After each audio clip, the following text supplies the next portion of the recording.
Привіт, любі друзі! Я знову готова вас здивувати своєю творчістю.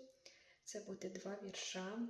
Перший – непорозуміння. Я б міг тебе збагнути, тільки думи твої потаємні не дають мені заснути, підсилюючи туманом розлуки. Він їдається в душу, не спитавши на це моєї згоди. Я просто хочу кохати і нарешті забути ці нестерпні муки цієї розлуки. Отже, другий вірш. Крізь мряку. Тією тінню невзаємності все було оповите, цією мрякою небесною щільною, і так було холодно на душі та в серці, та нічого не могло це змінити. Тільки твої слова «кохаю, кохаю». Можете залишити свою оцінку в коментарях, наскільки ви оцінюєте мою творчість від 1 до 10.